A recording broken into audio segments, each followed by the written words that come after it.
তাহলে দিন ইসলাম পরিপূর্ণরূপে পালন করতে হবে, এই দায়িত্ব সবাই নিজের কাঁধে নিয়ে নেন। অন্যের দায়িত্ব বাদ দেন, নিজের দায়িত্বটাকে নিয়ে নেন নিজের উপর, যে আমি আল্লাহর জমিনে আছি, 60-70 হয়তো 100 বছর বাঁচবো, আল্লাহু আলাম, ঠিক আছে। আর যে যুগ পড়েছে এত বছরও মানুষ বাঁচবে কিনা আল্লাহ ভালো জানে, তাই না ভাই?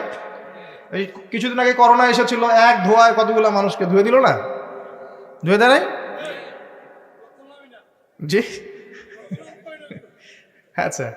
আরও আসতেছে, আমি দেখলাম গত 3 দিন আগে একটা নিউজ দেখেছি, সাইবেরিয়া একটা অঞ্চল আছে না, সাইবেরিয়া, এটা বরফে ঢাকা, এর নিচে কয়েকশো হাজার বছর আগের ভাইরাসগুলো এখন আস্তে আস্তে জীবিত হচ্ছে নাকি, নিউজ করেছে দেখবেন। কয়েকশো হাজার বছর আগের মাটির এই বরফের নিচে চাপা পড়া ভাইরাসগুলো আবার নাকি জীবিত হচ্ছে। এটা নিয়ে আবার বিজ্ঞানীরা শঙ্কা করছেন যে মহামারী আসতে পারে একটা। তো এই পৃথিবীতে 100 বছর বাঁচার মানে আসলে খায়েশ রাখাটা ঠিক হবে না, আসলে এত লম্বা হয়তো হায়াত আমাদের হবে না, আল্লাহ ভালো জানেন আমাদের কথা। তো এখন বিষয়টা হচ্ছে যে এই যে হায়াতটুকু আল্লাহ পাক দিয়েছেন, তার মধ্যে তো 30-40 বছর অলরেডি চলেই গেল আমাদের, হয়তো সামনে পড়ে আছে 10-20 বছর, আল্লাহু আলাম। এখন নিজের উপর যদি নিজের ফরজিয়াতটা না নিয়ে আসি যে আমার দায়িত্ব দিন ইসলাম পরিপূর্ণরূপে পালন করা, তাহলে সমস্যা না ভাই? মানুষের কথা বাদ দেন, কবরে তো একাই যাওয়া লাগবে নাকি? যার যার কবরে তো একাই যাওয়া লাগবে। স্ত্রী সন্তান, বাবা মা, আত্মীয় স্বজন, নেতা নেত্রী যাবে নাকি কবরে?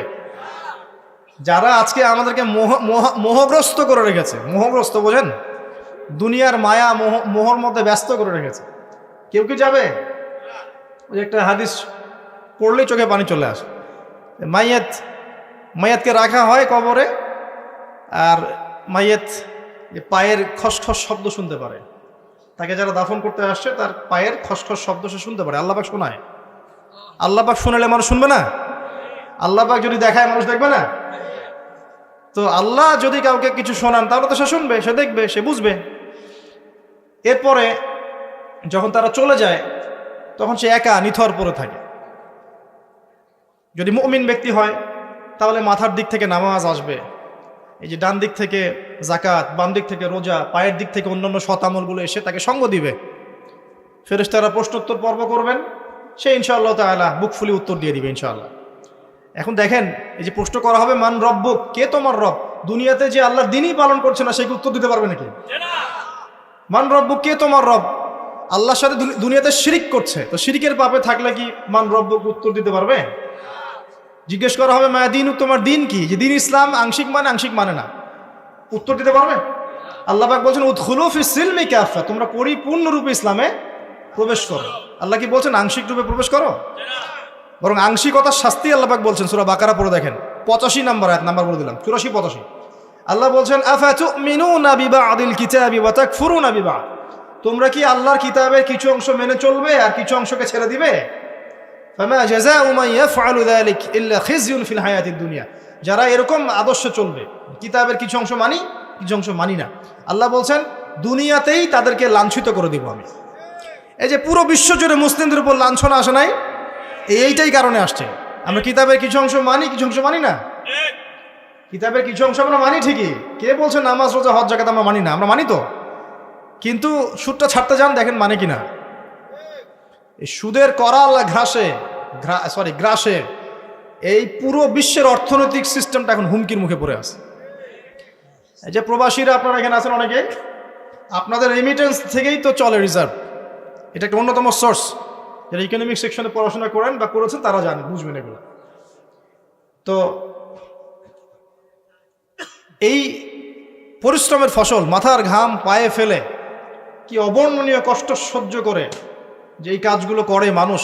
আমরা যতবার অ্যাব্রোডে গিয়েছি, যাওয়ার সুযোগ হয়েছে, আমরা দেখেছি প্রবাসীদের যে কি কষ্ট, খাওয়ার কষ্ট, থাকার কষ্ট, ঘুমের কষ্ট। সুবহানাল্লাহ, কয়দিন আগে আমি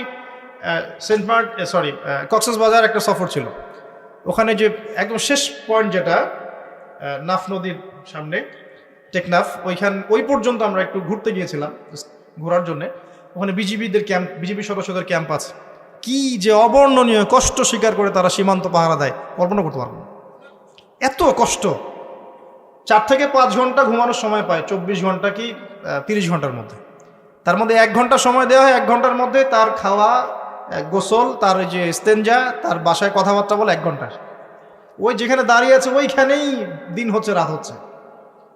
তো খুব ভালোবাসে তারা আমাকে, আলহামদুলিল্লাহ। আমাকে বলছে যে আপনার লেকচার শুনি, মাশাআল্লাহ। তো আমাদের কষ্টের কথাগুলো একটু বললেন মানুষকে।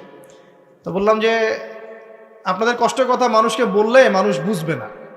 কখন বুঝবে? যখন তাদেরকে ওই জায়গায় দাঁড় করা দেওয়া হয়। যারা উপরে আছে ওদেরকে একবার করে ডিউটি দেওয়াবেন, তাহলে বুঝবে যে কষ্ট কাকে বলে। বুঝতে পারেন নাই? সেনাবাহিনীর সদস্যদের যে কষ্ট, এগুলো আপনারা বুঝবেন না। পুলিশ প্রশাসনের ভাইরা আছে না, যে কষ্ট করে, এই কষ্টগুলো মানুষ আসলে কি জন্য করছি আমরা এখন? উত্তর কি? যদি এই কষ্টের উদ্দেশ্য হয় শুধুই দুনিয়া, তাহলে এই কষ্ট দুনিয়াতেই শেষ হয়ে যাবে। আর যদি এই কষ্টের উদ্দেশ্য হয় দুনিয়া এবং পরকাল, যে আমি এর সাথে দিনের স্বার্থ জড়িত থাকে, প্রত্যেকটা সেকেন্ড আপনি নাকি পাবেন ইনশাআল্লাহ।